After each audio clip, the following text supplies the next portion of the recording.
their top 10 skills in 2020.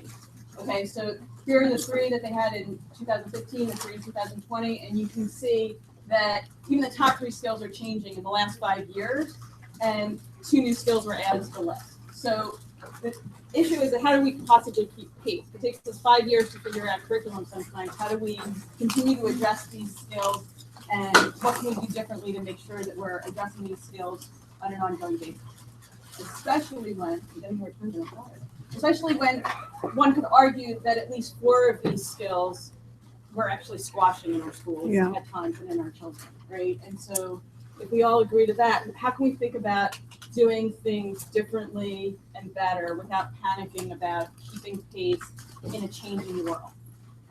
We tell our students, let's tackle them one by one. So today we're going to tackle the 10 skills on the top 10 list one by one together and see how we can easily address each skill. The first thing is the good news, which is all of these skills, you have to have automaticity with foundational information, and we do a great job of that, right? We build fast, we know how to build knowledge, and that does not go away with any of these skills. You can't develop critical thinking skills if you don't have knowledge to talk about.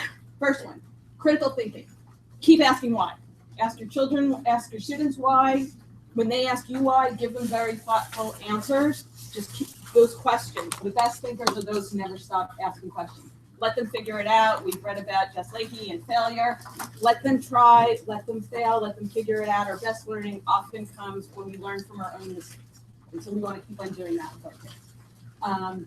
The next one is creativity. Creativity absolutely starts from an area of interest, and it also starts from strengths. We often talk about starting, what are they interested in, what are they passionate about, but the truth is that at the end of the day, we all often sort of go to our strengths. So I'm starting from a knowledge of what that student's strengths are and helping them. Help them analyze and solve their problems. If you want them to be good people, there's no better place to start than middle school. You can navigate that place. You can navigate people anywhere in the world. Model empathy, coordinating with others. You have to care. Show them that you care about them, and then they will begin to care about other people. So it all starts with modeling it yourselves in the classroom. Show them you understand them as individuals, who they are, and what's important to them. Emotional intelligence. You have to have self-awareness to be able to understand how other people are thinking and feeling. So if we want to develop emotional intelligence in our students, we have to teach them their own self-awareness. What are their strengths? Where do they need help? Judgment and decision making. Children are notoriously bad decision makers. Hello, Intercom visitors. At this moment, so they're notoriously bad decision makers. So model good decision making. As you make a decision yourself, speak through it, talk it through, show them how to make good decisions.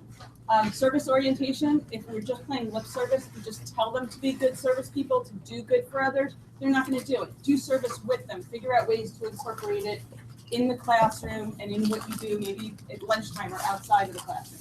Negotiation. Be open to negotiation. If your students want to negotiate with you, let them. Let them. You said the test is Friday. Let them make a counterproposal. Let them justify it, and let them learn to negotiate, but in a thoughtful and appropriate way. Cognitive flexibility. This is new on the list this year. It's increasingly important. We've written a lot about it, but the most important thing is don't confuse cognitive inflexibility with stubbornness. So you want to make sure you understand that one. What's the goal? These are lifelong skills. You're not going to do it in a year, and one teacher's not going to do it all, but you can build on them. So, and keep in mind that students come to us with varying strengths and weaknesses the same way they do in their academic skills. So we need to develop them. Start at the beginning, meet each child where he or she is, and go from there. The problem is you're not going to see it. You're not going to see this in their past test grades or their test scores or their standardized tests. You can do it through observation, talking to the student, listening to the parents, and there is some objective data that you can get through understanding their cognitive skills on other tests. Don't try and do it all with every single student. You're going to fail. Pick 3, the ones that are the most important for each student, if you can do it. I know it's a lot to ask, but you can nurture a strength, develop a weakness. Engage parents. They can do this at home. Everything that was on this list, when parents say, what can I do with my child at home during the summer? You have engaged parents, get them to do this too. They can be your biggest advocates. The kids are only in school with us 15% of the time in their waking hours. If you have any more questions, please email me, contact me, Nancy at Mindprint Learning, tweet to me at @MindPrintLearn, and thank you for listening. And we'll make my slides available.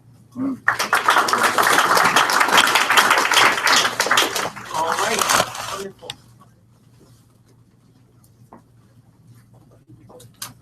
Okay, next up we have Grace O'Keefe, Educators Against Alzheimer's.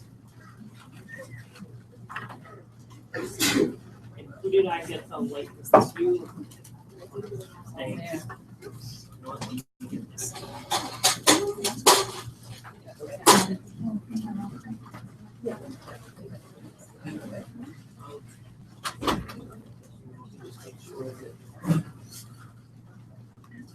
Ready? You can see it on here. Ready? Ready? Okay. Okay, so shout out what you think of when you see this word. I forgot. Loss of dignity. Caretaker burnout.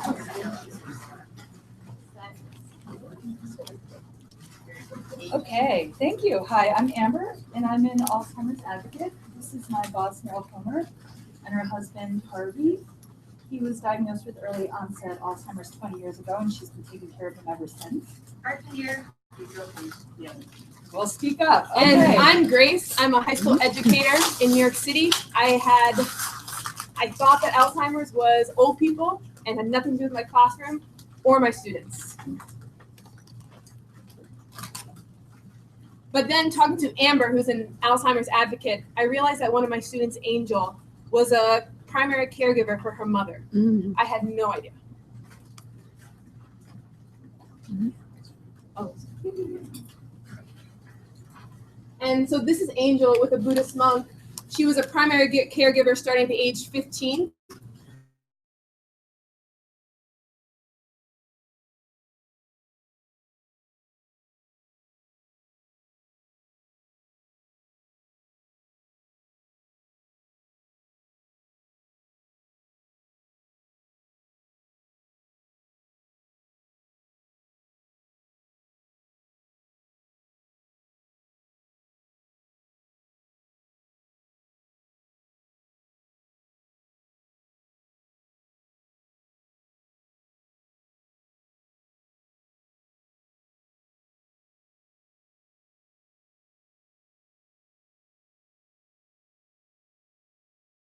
She covered for and I asked her if her mom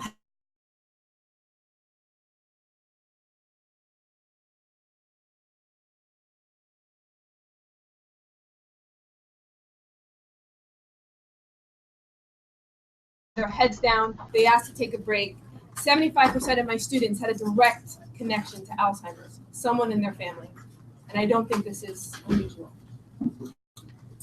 So intuitively, anecdotally, we know caregiving, especially Alzheimer's caregiving, has a lot of negative effects on the caregiver.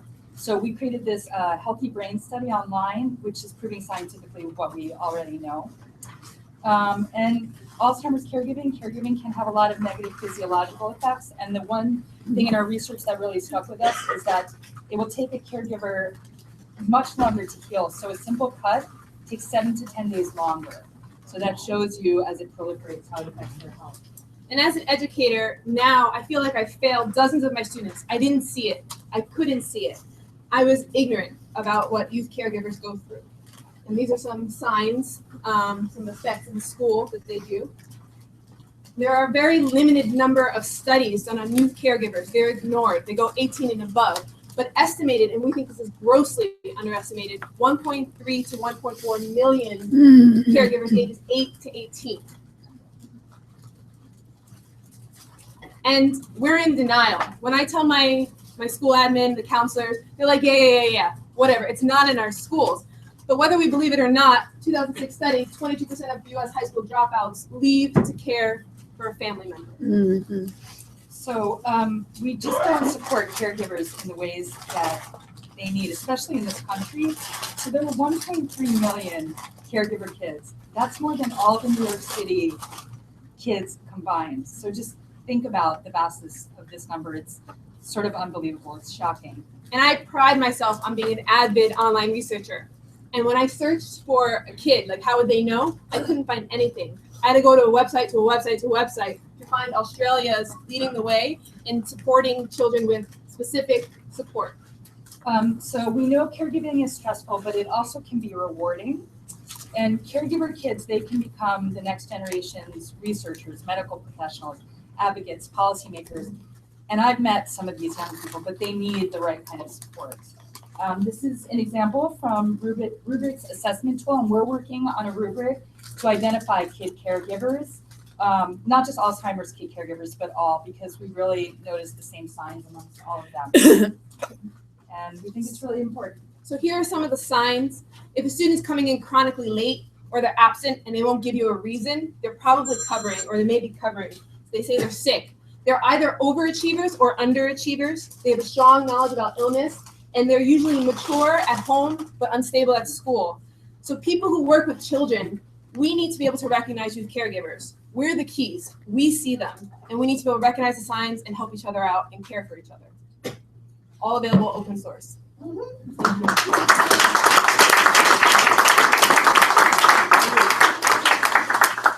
Next up, we have Will with what we learned from sports.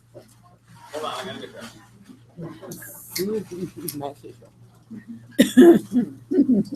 So while he's changing, I have a quick PSA because I've forgotten a couple of times.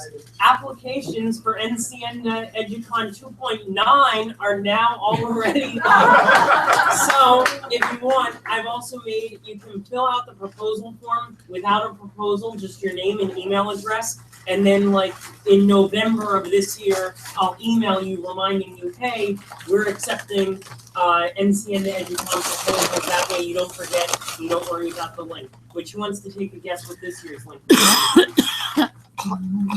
bit.ly/Encienda 29. Wow, really breaks from the mold. So, all right, here we are with what we learned from sports. Great, thanks. I'm Will Ehrenfeld, and I'm wearing a Barcelona jersey. I'm sorry, like I said, for the Madrid fans in the room. This Encienda is inspired by my first EduCon, where I heard from coaches and student athletes here at SLA, and it was totally inspiring and mind-blowing for me. It helped me understand that actually this is a good place to address things like sports. I realized this might not be the target audience. I didn't think this was the target audience initially, but sports are actually really important because they involve collaboration. They involve teamwork, and sports actually occupy a really unique space in American public imagination, right? 3 billion people watch the World Cup. It's about half the world's population. $3 billion every year is spent on the NFL TV rights. So this is big, right? But also, it's about collaboration. It's about teamwork. It's about understanding how to work together. And I think for that reason, like the graphic says, together, everyone achieves more. We need to learn how explicitly sports can translate into the classroom, but not just sports, right? I quit my high school soccer team. Soccer's the only sport I was any good at ever, because I wanted to be in the school play, and then I wanted to join the marching band. So it's not just sports. There's a Model UN conference in my hotel right now at the Sheraton downtown, so I'm reminded of that also. It all kind of connects to each other. This is my team. So I'm talking about any team-based competitive activity. I coach a high school soccer team in Crown Heights in Brooklyn, Paul Robeson. Check us out if you're ever looking for PSAL soccer in your free time. So the key thing for me is that teams matter, right? There's shared responsibility, there's interdependence, there's a sense of working together, but also stars matter too, right? It's not just about teams. Everyone knows who this is, right? No. Steph Curry's the best basketball player on the planet right now. He doesn't miss shots. And it's actually really unique to think about how his significance doesn't come from his size, his strength, but actually just his results. Likewise, the Williams sisters. No one would have predicted 20 years ago that we'd have 2 African-American female women who are dominant in tennis. Serena's the greatest tennis player of all time, despite last night's result. And it's really important to recognize that stereotypes don't really matter in sports, right? You might not expect someone like Serena to be successful, but by winning and by proving herself, she is. And sports are one of the last remnants of the American meritocracy, right? One of the last places where you can overcome the odds, where you can be successful just based on your merits. That's not true in other places, right? These are some of the most successful tech entrepreneurs in the world, on the planet. They all look like me. That's not cool. That's not good. These stereotypes about who can be good at what and who's successful in which ways have a real impact. And in fact, they're self-fulfilling prophecies in a lot of cases. A lot of people also think white men are the best quarterbacks. That's not true. People didn't expect Cam Newton to be successful. He had to transfer in college. He wasn't recruited by his hometown schools. But it doesn't matter, right? He can still prove himself by the work he's doing, by the results he's able to produce, and that has a really unique impact. But most of us are not Steph Curry, or not Serena Williams, or not Cam Newton. In fact, most of us are terrible at sports. That's okay. I'm still a terrible soccer player. I've come to terms with that. But I enjoy it, and I like doing it. Being bad at something is okay, right? I hate the term grit. I was at the session last year where we talked about grit, but it's like a pithy way to talk about some things that are really important, right? Resiliency, persisting through failure. Michael Jordan is a good example. I used to have this poster up on my wall. Samuel Beckett, the Irish playwright, ever tried, ever failed, no matter, try again, failed better. Samuel Beckett is also the only Nobel laureate to be a first-class cricketer. And the key thing here, right, is that sports intersect with your life in ways that you wouldn't expect, that I haven't expected. And so I think it's really important to reflect on that. Sports also teaches young people that you can improve through effort, through work. And this idea reminds me of a sprinter that I taught a few years ago. Saw his time drop over time. That's a very sort of data-based way of improving. And he applied that to writing also. He said, okay, I can see my efforts paying off on the track. Let me try that somewhere else. The transfer of skills, transfer of learning is really important. Coachability is also really important. Having young people able to recognize that I need coaching and I can improve through coaching, that's a big lift. And actually, I only ever got that from participating in sports. You also learn from your peers in sports. Now, I was a student in school who would not ever copy off another student. I said, no, I wouldn't do that. I wouldn't let you copy off my paper. But on the soccer field or on the football field, you have no choice, right? Especially someone like me who wasn't always the best player. We also have to talk about practice. Allen Iverson didn't think he had to practice, and we can debate that all day, right? But he didn't win a championship. Maybe he would have been more successful if he practiced. The key thing here, right, is that practice is something we have to learn also. And practice is important, right, because it brings you from step 1 to step 2. Not that we're all going to be Arnold Schwarzenegger, right?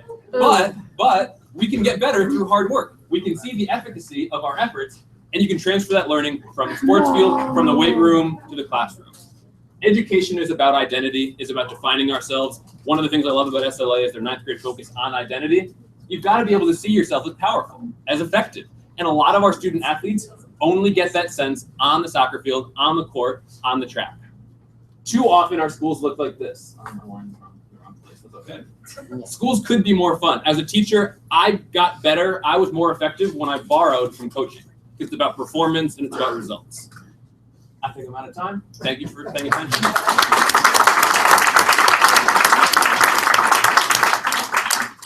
All right.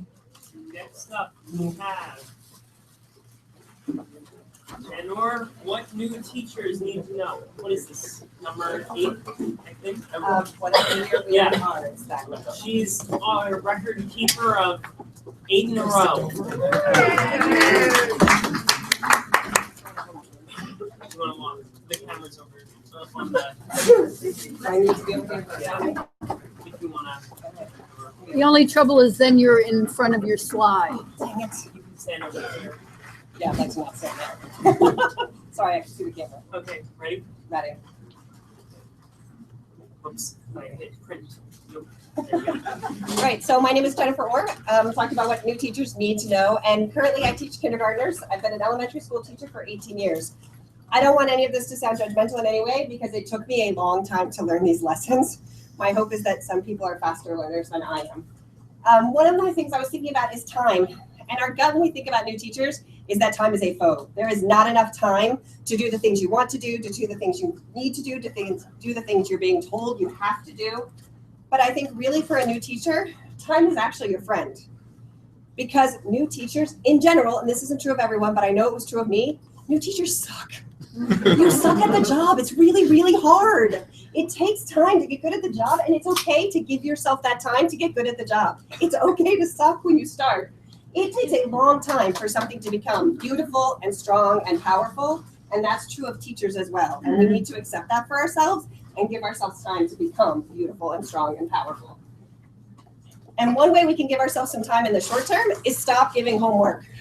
As a new teacher, I wish I had known this. Kids don't like homework. I will tell you as a parent, parents don't like homework. Teachers don't like homework. When I first started teaching, I taught 4th graders. They had homework every day. This was me. Every Friday, I'd sit there with this stack of papers wanting to cry and thinking, I have to look at all these papers because I made these kids spend this time on them. I can't ignore these papers now, but I really don't want to look at them. Stop doing it. You don't have to do that. The other thing to do is to recognize that you don't have to grade everything your children give you. Grading everything is an uphill battle. Stop doing it. It's okay to not put a grade on everything children do. But that's a hard thing for teachers to accept because we live by the grades. So letting go of grades will save you some time in the short term. What will cost you some time in the short term is working with families. It will gain you time in the long term. Get to know your families, build relationships with your families. And when I say that, I don't mean tell your families what to do. I don't mean talk at your families. I mean listen to your families. Listen to your students. You can learn so much about them by listening. The family knows that child better than anyone else in the world. As a teacher, that is a wealth of information just waiting for you that we often do not utilize. So get to know your families. This comes from Zach and Chris's book, Building School 2.0. Control is a tempting mistress. In the absence of wisdom and the ability or will to structure motivating learning experiences for students, it's frequently the goal of many classroom teachers of all stripes. I know it was for me as a new teacher to have control in my classroom. Mine didn't look this pretty, but I definitely had a place. We moved our clothespins for our behavior. Harry Stager pointed out how much it looks like the terror. We're trying to control kids. Gary's not here this year, so I'm proud. Kids are people, and oftentimes they recognize their own behavior. They're capable of controlling it, but as soon as we start controlling it, there is no reason for them to do so. Stop trying to be in control of your children and everything in your classroom. Everything you do as a teacher is about the kids. My kids are 5. They're pretty small, and yet they need to be in charge. They need to be in control. They need to own what's happening to them in their classroom every day and in their school. They need ownership of the space where they're spending time. They need ownership of the questions they're asking. They need ownership of the learning they're doing. If their education is going to be for them, it needs to be of them and by them as well. Doing that requires trusting your students. And that is a really hard thing to do as a teacher. And when you trust people, I don't know who they are, it's going to go badly sometimes. But trusting them, trust them again, even after it goes wrong, it matters. You have to keep trusting them. And then you have to be the bigger person, not physically bigger, because that's easy for me in kindergarten and maybe harder for some of you in high school. But be the bigger person emotionally and psychologically. When there's a problem, when you end up in a power struggle, and you will, like it or not, as a new teacher, end up in a power struggle, give that kid a way out. You can't build a relationship with a kid and have that child learn from you if you're shaming them and embarrassing them. Keep giving them a way out every time. Be the bigger person. Because that kid that needs that way out again and again and again is the kid that's going to stick with you forever. And you may not want that, but it's true. That's Wilmer. He's a high school senior in this picture, and he came back and volunteered in my classroom with my first graders. I taught him in 4th and 5th grade. I still know him to this day. He's in his 20s now. I will never forget him, and he needed a lot of emotional outs from me when he was in my class. As a teacher, you'll make a lot of plans. Don't think they're going to go the way you think they will. They're not. That doesn't mean stop planning. It doesn't mean stop thinking ahead. But just accept that you don't actually control it all and be ready for things to go wrong. As a new teacher, that matters. So, as a new teacher, ask yourself, what am I doing? How am I spending my time? Who am I doing it with? What are these relationships I'm building? And why am I doing it? What is the purpose for the things that I'm doing so that you're using your time well? Thank you.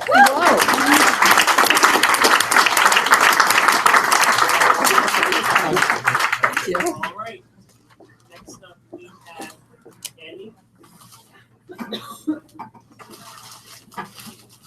This will be the first year I'm not the youngest person giving the Encienda.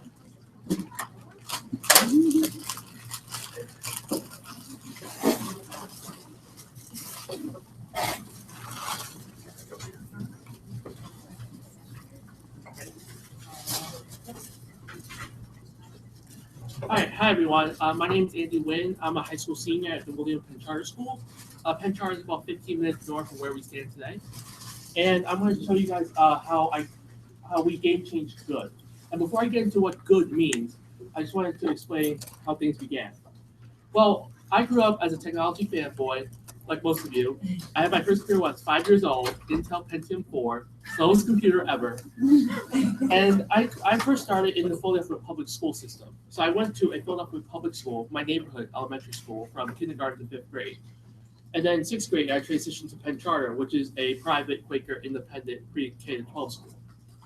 And at Penn Charter, since we were founded by William Penn, one of the famous quotes is, "Do good with what thou hast." And so while we were doing good on our campus with a bunch of technology that we own, such as 3D printers, laser cutters, etc., we knew we could do more. And so the Center for Public Purpose, which works on education, food insecurity, and poverty, really reaches out to the community and does good. And so one of the recent projects is this 3D printable arm brace. We work with a school called the Wider Memorial School in North Philadelphia, which students are physically and have physical and mental challenges. So one of their challenges is walking with a walker, and their walkers are not exactly comfortable because of a lack of an armrest brace. And so we were able to 3D print an armrest brace for them. Oh. A second project is we are working with the St. James School, and we're providing a robotics elective for their students. So our students would come to their school each week for about 3 hours and teach them robotics. In this picture, the St. James students are working on building flashlights with circuit boards. And so right now we're expanding that program to other schools, including the there's a Mercy Neighborhood Ministry program in North Philadelphia that we're about to work with. And we're also expanding other robotics programs with the St. James students. And the third project I want to share with you is my personal project. So I worked with Wider Memorial since my sophomore year. And my spring of my sophomore year, my art teacher, Sheila Ruin, contacted me and asked me if I would be interested in working in a video project with them. The video project was to create a documentary about a day in the life of the school. At first, I had no idea what I was getting myself into because this was my first ever documentary project. But I took it on and I made a documentary film about 14 minutes long. If you would like to watch it, just search A Day in the Life of Wider on YouTube. But basically, it encompasses a holistic view of the school, from the students, the faculty, the administrators, the staff, and it really shows what a day in the life of the school is. And so throughout my sophomore year and into my junior year, I went to Wider each week, interviewed their faculty, their staff, former administrators, students, to really get a sense of what the school is about. So I could build a film that would showcase what an actual day at the school is like and how the school culture is. And so throughout those 6 months of back and forth, I was able to put together a 14-minute film, which I then showed to Wider at the all-school assembly. After that, I knew I had a goal of showing it to the SRC. The SRC is the School Reform Commission, which is the governing body of the School District of Philadelphia. And so luckily, in March of my junior year, I was able to present it at an SRC meeting. And this is me with Superintendent Hyde, the SRC members, and my head of school. And this is the abridged edition of the film I presented. And so when I was watching the SRC members watch it, it really hit me that there was a sense of accomplishment, that my work really made a difference in these students' lives. And when Superintendent Hyde congratulated Principal Sharon Gillette personally on her school's achievement, it made me feel so happy inside. And later, I was able to get the film nationally recognized by Pottery Barn Teen, which is a store. And so the message really came from a local community to a national community. And so the takeaways I have for you today is, number one, a small gesture can make a big impact. So whether it be working on documentary film, going to St. James to help a few hours each week, or sending your students to Wider to work with their students on armrest brace, these little gestures make a huge impact in their lives. And takeaway number two, technology is game-changing. So without technology, none of this would have been possible. We use Google SketchUp to do the armrest brace, Adobe Premiere to do the film, and we've worked with circuit boards, these little bits for the St. James Robotics Elective. Takeaway number three, do good. As William Penn said, we need to do good with what we have. And so with the Center for Public Purpose, we've really been able to do good with what we have. And then takeaway number four is make a difference. It's really our duty to go out and make a difference in somebody's life. And so wrapping up, I'd like to say thank you for listening to me today. If you have any questions, I'll be around, but thank you so much.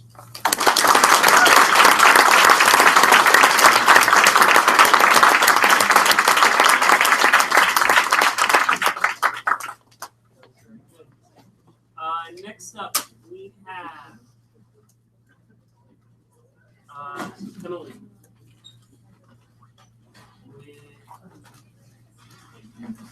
The game design canvas. Hey, Jeff. Yeah. Can we ask presenters to write their Twitter handle on the board as they leave? Yeah. Or as they move on? Yeah. What's your? Well, mine's on the last slide. Oh, see, she's prepped. Great. Ready? Yes. If they go low. wherever. There we go. Hi, I'm Emily Silverman, and I'm here to talk with you, yes, about my latest crush, which is the game design canvas. We met through friends of friends who thought we were going to hit it off, and they were absolutely right. I'd received an invite to a game-based learning meetup event in New York. I was already going to be up in the city, and I was intrigued and in the mood, so I wanted to go there. But I'm still feeling a little clueless. I've been in the classroom for 25 years and played and made games.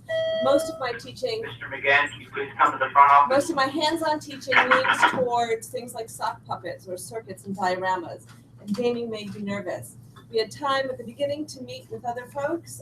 Many of them had ideas and had games already in progress. And it struck me at that point that there were a few teachers. This is Richard, who's the designer of the game design canvas, and this is what it looks like. This is one side of it. You can see already how clear and clean it is, and you'll certainly notice that the boxes are designed to fit standard Post-it notes, which are the darling of design thinking, and this is clearly a riff on design thinking that can be used for broad reasons. As we're going through the different boxes, keep in mind a favorite game or maybe something you've considered making. Whether it's Candyland, Monopoly, Settlers of Catan, Bridge, Basketball, which is the one that I put in when I was doing it, World of Warcraft, Allure of the Labyrinth. These prompts are on the reverse of the canvas, and as any storyboard does, it keeps place, it helps you keep your focus. It's a place for new ideas as they come up. It allows for communication among a group. There's spaces to capture and evaluate, revise ideas. Now, there are various books and prompts out and about on game design, and this canvas still fits. Also, one of the exciting things about this is it's free. You can print this out, you can start work on it on Monday in your class. Some of this speaks for itself, so I've got to figure out where we are here. Level of effort.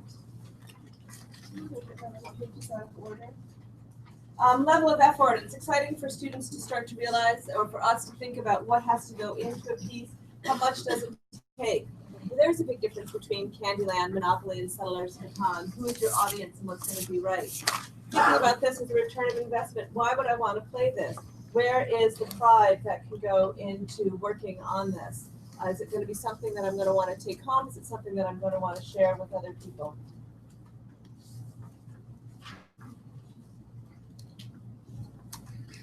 Missing one big sheet of notes. I found it.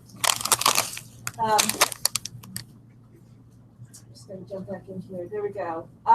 One of the things here about this is the different prompts offer depth and they generate an understanding of fair challenges. Why do we want to do this? For those who may be feeling commercial or interested in marketing either to other kids at the other school, there's a place to take that as well. You can think about how does this fit into your world and how does this fit into the larger world. Here we are taking a look at how we spent our time. We started off with the blank design canvas. We put in a game. Again, I did basketball and set that out. People who came with an idea started filling this out on both sides and then presented it to the group. We then voted on the 4 most popular and split off into smaller sections to start working with the designer. The designers were excited to have our feedback, a fresh pair of eyes. Did we think this was something that was going to fly commercially? Were they on target with who they thought the audience should be? It was a really, really neat time for somebody like me who was new to this to become part of the process and to feel comfortable. The day ended with a presentation by the 4 groups. Everybody, not just the designer, but if you participated, you had something to say and you were part of that final presentation, and prizes, of course, were rewarded. By this time, I was feeling pretty clued in. I had certainly 3 ways I thought the teachers could use this, and that's why I'm here today. You can create a game for your class or for market if you already have something that you really like. You can implement a game design course or do something after school, maybe with your homeroom. And the last one was lead professional development. I also think it's very accessible for students, maybe middle school and on up. It's simple, it's clear, it's opportunity for them to do all these different things that we talk about, for them to consolidate, create, and certainly all the 21st century skills we hear about in most of the presentations here at SLA, and certainly bringing on SLA's own core values of inquiry, research, collaboration, presentation, and reflection. These work for analog and they work for digital, and I'm confident that they're going to work for everybody in this classroom here or away. So thank you very much. As promised, here's the information both for me and for Richard, who's the designer. Thanks for your time.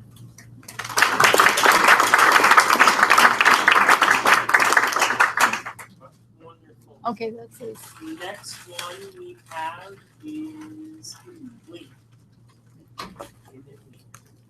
So advance warning to everyone. This is on performance tasks. I'm going to ask you to actually do a performance task with a partner.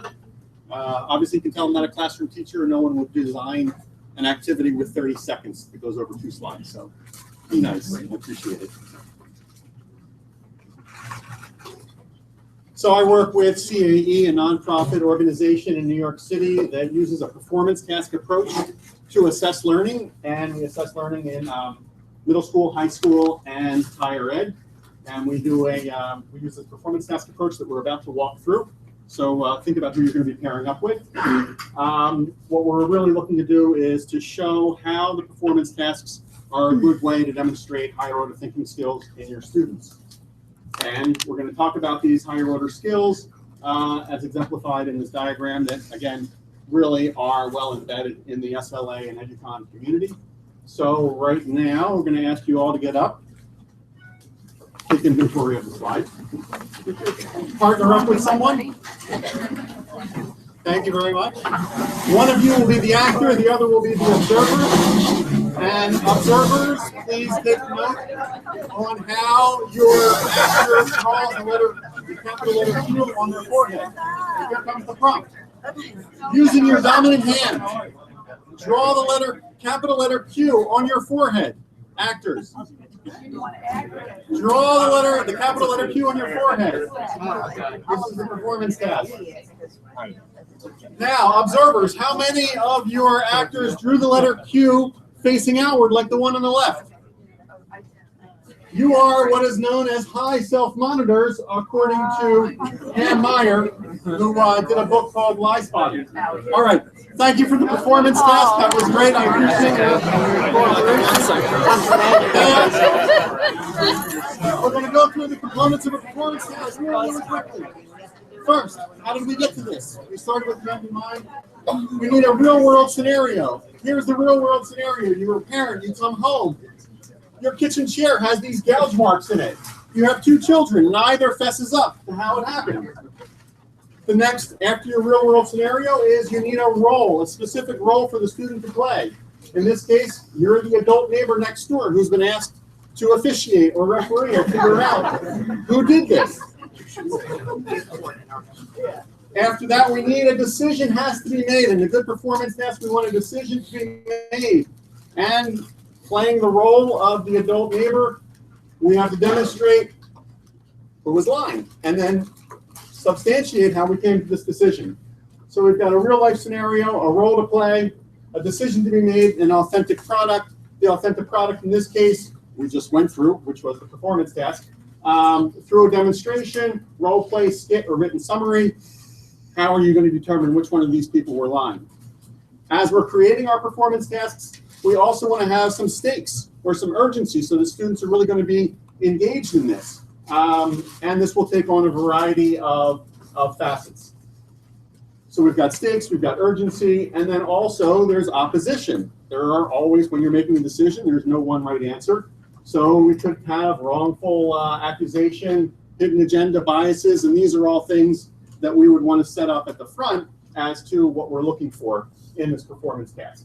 All right, so those are the components, and then we're going to give students resources. Lie Spotting is the book by Pam Meyer. That's the one that we actually went through the activity. You can learn more about it. There was an article from Inc. magazine online and a blog posting on using dice to tell how people are lying.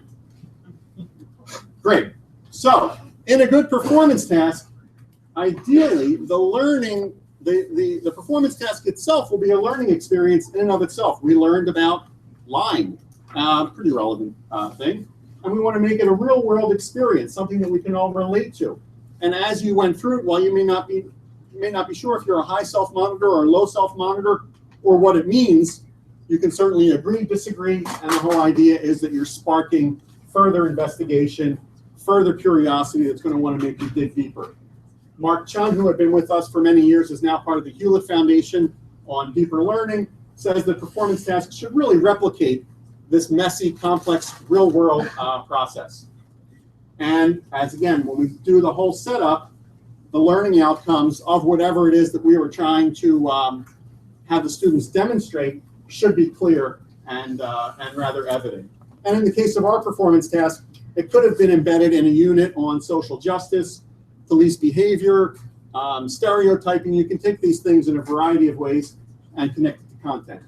On our website is a sample performance task, both online and in the PDF version. So you can take a look at how we set this up for a high school, on how we assess a subset of critical thinking skills. I have handouts, and we are doing workshops in San Francisco in February, in Charleston, South Carolina in April. Feel free to contact me. I have handouts. Thank you very much. Thank you, Jeff. Appreciate it.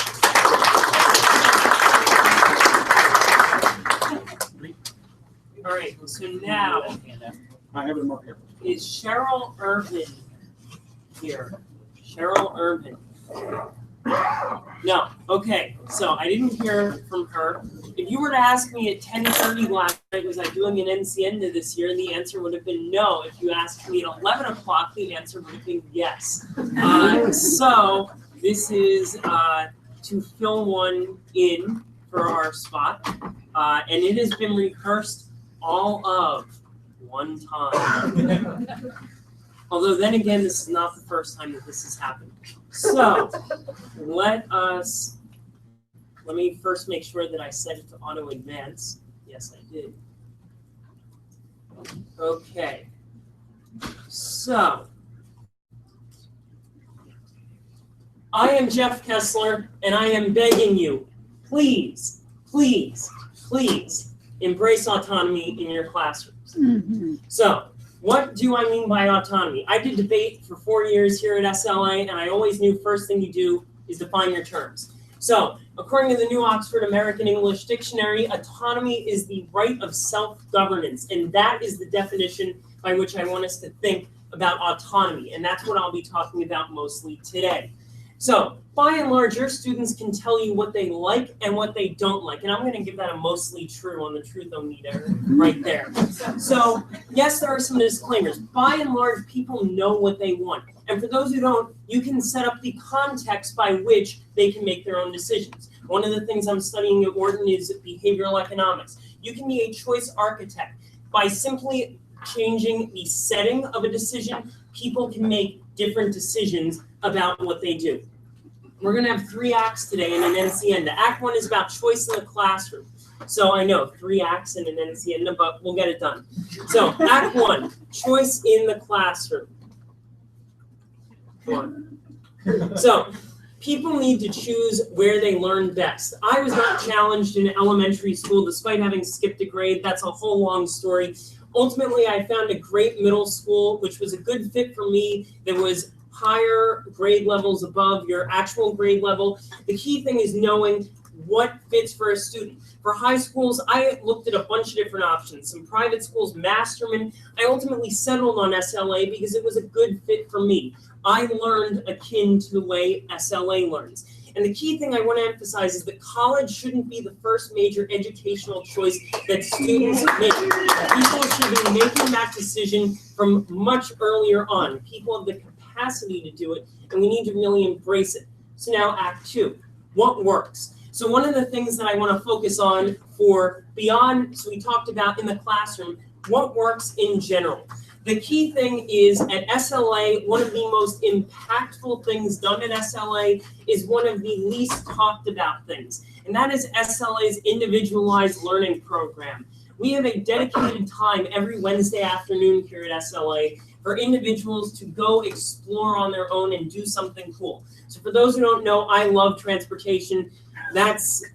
I am fascinated by transportation. And during SLA, I had the opportunity to work for Amtrak. And how I got my Amtrak internship was an interesting story. I went on National Train Day, passed out some resumes at 30th Street Station, spoke to a bunch of people, and next thing I know, I had an internship in the engineering department for the chief engineer of Amtrak. People can do cool things and they know what they want to do if they're given the opportunity to do so. This is real learning. This is in car 2002 of Amtrak, which is the track geometry car. This finds track defects riding along the rails. You learn more about physics in 30 minutes on here, being Philly to Wilmington, than you do in a physics classroom. You also meet people and make great connections. I've been to more retirement parties in my lifetime than anyone was 20 years old. And so the thing is, these are things that are long-lasting connections. Act 3, why does it all matter? This is one of the key things that I want to focus on. So we talked about all these great things, but so what? What's the key point? So to bring some research into this, there's a great paper called A Fine is a Price. Parents were arriving late in Israeli daycare, so what if we fine them? Will it go down for the number of people arriving late? Wrong. It went up. And not only that, when they got rid of the fine, this is something known as the crowding out effect. When they got rid of the fine, introducing an external incentive gets rid of the intrinsic motivation, even when you get rid of the external incentive. So it's essential that we make learning authentic from as early on as possible. That's what's critical to do in terms of autonomy. Now, the next big thing is, see, I'm going faster than I thought. So we need to remember, greater autonomy is going to go down this list: greater interest, motivation, effort, and greater learning. And that's really what we're all trying to find. So autonomy is the key thing that will lead all the rest come naturally. And so I want to close with, if you do something that if you do what you love, you'll never work a day in your life. Like they say, well, school shouldn't be work. And that's kind of how EduConcierge got started back 7 years ago now here at EduCon. So that's really what I want to close with, is remember, autonomy is key, and please embrace it in your classroom. So with that, thank you not only for my presentation, thank you for coming to Encienda EduCon 2.8. Let's have a round of applause for every one of our presenters.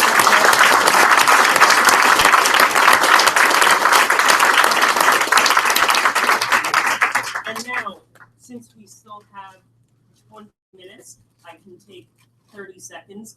If you go online right now to bit.ly/Encienda29, you will see this is what we now have up there. It's not saying good afternoon, Jeff, to all of you. Is we have our nice little, as soon as it loads, Google form. This is the presentation proposal, but unlike when you normally go to it, we have turned off the mandatory presentation title and sentence description. So if you go on there, all you have to do is fill out your first name, last name, and email address, and then sometime in November or December of this year, we'll send you an email. And if you're coming to EduCon, we would love to have you present at next year's Encienda EduCon. So make sure you fill that out. That way you get the opportunity to present here. And thank you again all for coming. And please stick around for any questions you have with the presenters. And hopefully you have a wonderful EduCon. Thank you.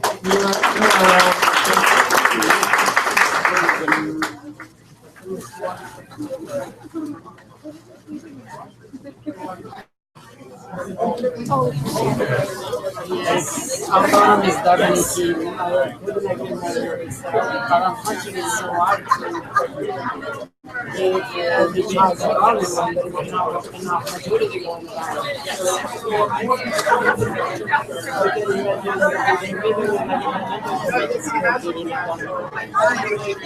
In high school, I think you can, but we kind of can. Early on, there's only a few kids.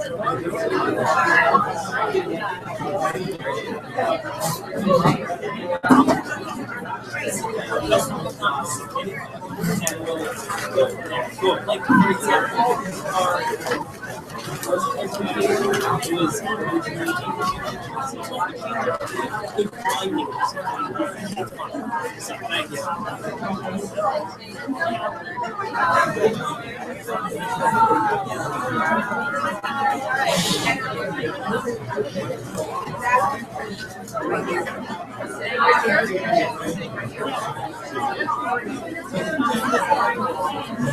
I did that last night. And it was finished for the last, like, 20 minutes.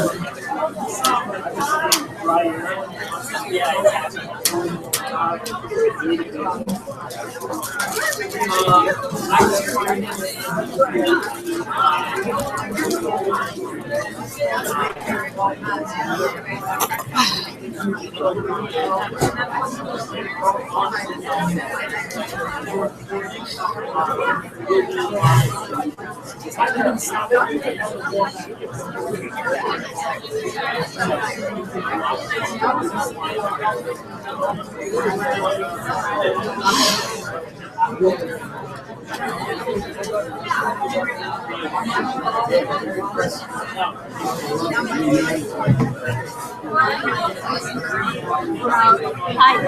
Good. How are you?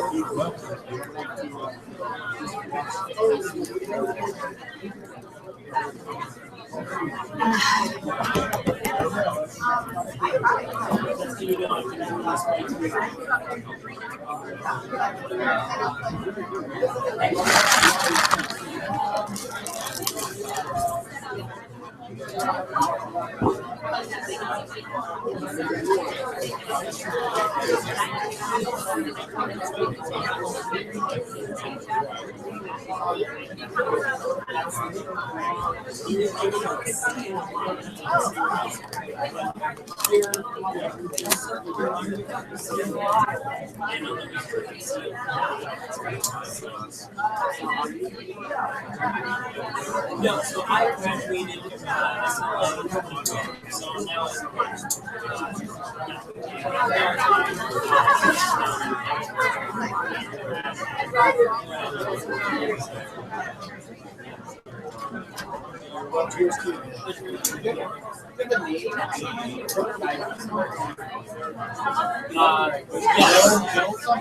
yes.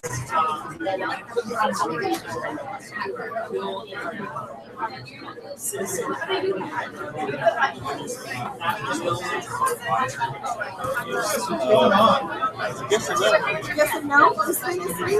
I'm not saving it, but I guess she left. I don't see her thing, so.